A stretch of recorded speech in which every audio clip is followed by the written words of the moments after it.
Nityanandam, it's Priscilla. Welcome back to my channel. Today I wanted to share about angels. I know this is a bit of a change of subject from what I normally speak on, but this was a huge part of my spiritual journey, actually throughout my whole life. Angels were one thing I always connected to innately, and I had many stories where they were very present in my life in really cool ways, and I wanted to share about my experience into the inquiry into the existence of angels, guardian angels, if they do exist or not, and angel numbers I want to talk a little bit about, and near-death experiences and how this all kind of ties together. So about 2.5 years ago, I started reading this book my brother gave to me called An Inquiry into the Existence of Guardian Angels. It was this compilation this French scientist wrote he was actually setting out to disprove that angels, or whatever you want to call it, some higher beings that are with each individual, like a guardian angel that protects them, higher self, things that, whatever the name is, whether or not they exist, but he was setting out to disprove it as a scientist, as a physicist.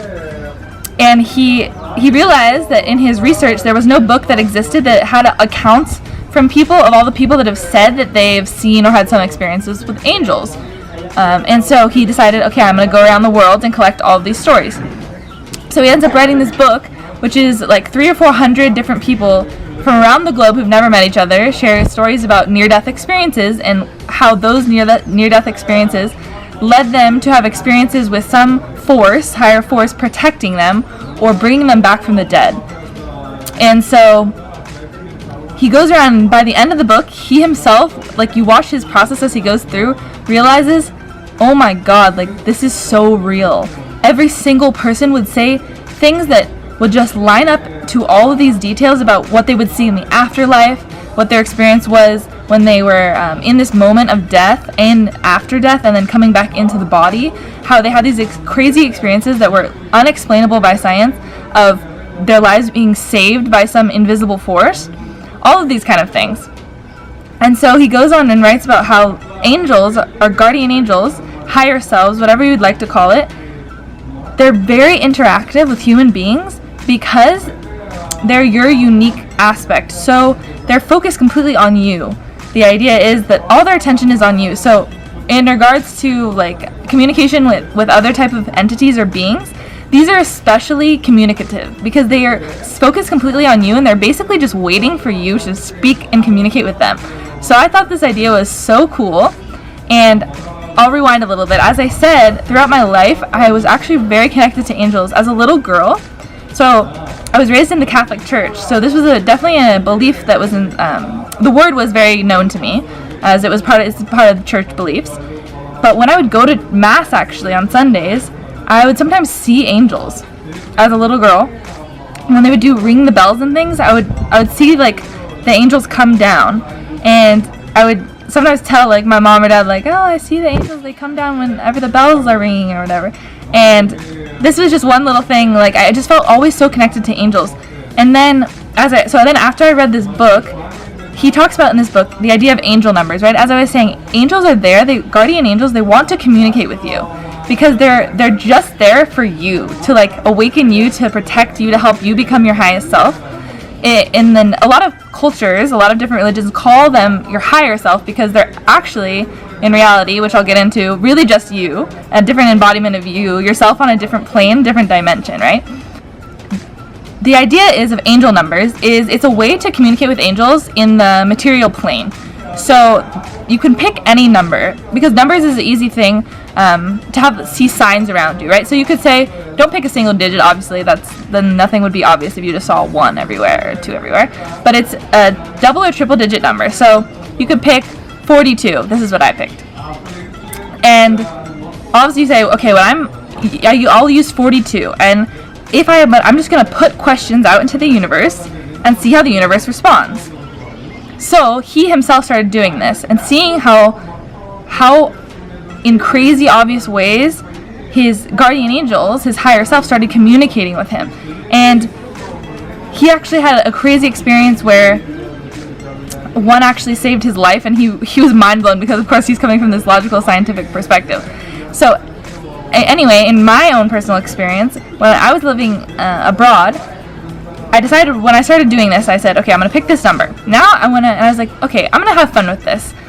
I want to see if my angel will tell me its name. I was actually really curious as to like what my guardian angel's name was, because I actually had a very intimate relationship with it, the being, because I would speak to it all the time. And in my inner space, I would always communicate with it, and I really felt like the presence. I knew I had seen the auras of my few angels and things, and I knew one was always with me because of experiences in my life. So I decided, okay, I want to find out the name, and I actually had this deep inkling that I had this connection with Mary Magdalene. Actually, I had a huge connection to the feminine, even in the Christian church, which is pretty hard to have, seeing as there's no divine feminine in actuality. But I kind of saw in my own light that Mary and Mary Magdalene were that divine feminine aspect. So I connected a lot with them, and I had this deep instilled feeling in me, like Mary Magdalene. I had some like past life deep connection with her. So I was thinking. I had many signs throughout my life, but that's another story. I think my angel's name is Magdalene. So the craziest thing ever. So I start saying, okay, let me actually find out though. Let me be not biased. Let me see what the angel's name is. So I start driving in this bus ride I would take up the mountain back to my homestay, and up the bus ride I start passing signs. And first I go, okay, what's your name? And then I see 42 on the one sign, 42 on the next sign, 42, and then we pass a house and the address is like 24424. Like, this starts happening. I'm like, okay, probably, like, of course, I'm also a logical person. I think, okay, maybe this is a coincidence. Then I'm like, okay, if it's a coincidence, show me another time so I know. So then it would be again, and it just started happening, and I was like, okay, this is kind of weird. Then I was like, okay, well, I want to know your name. Like, tell me your name. All of a sudden, this is a bus ride I would do every day for months. I see a completely new sign, which I've never passed before, in the countryside that says Magdalena. And I was like, okay, that's kind of weird, because as I told you, I already had a kind of inkling, like, I had this connection with Mary Magdalene. So then I was like, okay, maybe I'm just seeing that, like, whatever. So then I say, is your name Magdalene or Magdalena? And I pass a sign that says 42, 42, 42, like 3 times on it, and I was like, okay. And then, like, graffitied on the side of the wall of the road, it says, it's like a giant 42. And then I was like, okay, still, like, I'm not convinced. So then I said, okay, like, tell me your name again. And then I pass a random sign that literally again says giant print Magdalena on it. And I was just like, okay, this is kind of trippy. Then I get home that night, and I'm actually watching Netflix, and I'm watching True Blood, this vampire show on HBO, which is like not spiritual in the slightest. And I start watching it, and the first line of the episode, they talk about Mary Magdalene in that show, and I was like, okay, this is getting a little weird. So anyway, things like this just start happening.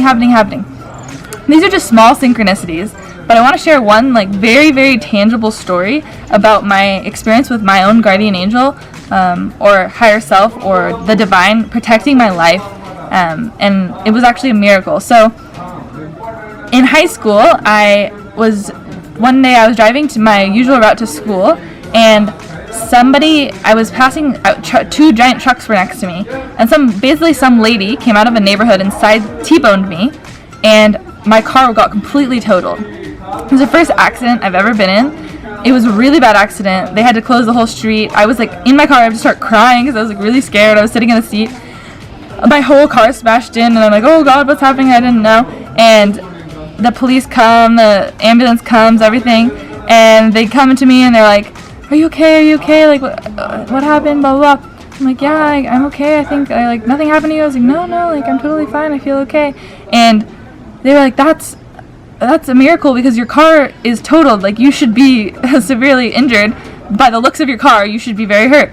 I was like, wow, okay, like, that's crazy. So I go home. I'm, like, very shaken up, obviously. I was like, oh, no, my poor car. But I didn't really realize the severity of it. Then the very next day, I get a letter in the mail from Honda. So I drove a Honda CRV, okay? A 2004 Honda CRV. I get a letter in the mail the very next day after I get in this really bad car accident. I open the letter, and it's a recall on one of the parts of my car. And it says, airbag of a Honda CR-V 2004, my exact make and model, is being recalled. In the last year, all these incidents were happening where people's airbag went off, and shards of metal were actually exploding out of the airbag and impaling them and killing them or seriously maiming them. So it was saying you have to get your car immediately taken and get the airbag switched. Now, this was the day after I got in the car accident. Flashback to the day before, my airbag didn't go off. And the police came and investigated and said, is something wrong with your car? Because I never have seen, like, this, your car, airbag should have gone off. Like, you need to take your car in. If you're going to keep your car, like, you got to take it in. Your airbag should have gone off. So then the next day I'm reading this letter and I'm just thinking, holy shit, like, I just got this letter in the mail saying that the airbag in my specific car, the very day after I got in the accident, when my airbag should have gone off but didn't for some fluke reason, and my car was completely totaled. I also didn't get hurt at all, and nothing happened to me. And I was just like shaking, but I was also just like, wow, that is insane. Like, that the divine just protected me like that. Like, it was seriously unexplainable. But this is just one incident of so many times in my life I've experienced this protection that is really, like, hard to explain in words and hard to convey, like, how many synchronicities have lined up to show me that there are these entities around us at all times protecting us and looking out for us. And I mean, on top of the experience that I've actually seen them and especially seen their light bodies many times in my life, and I'm able to see them for other people as well.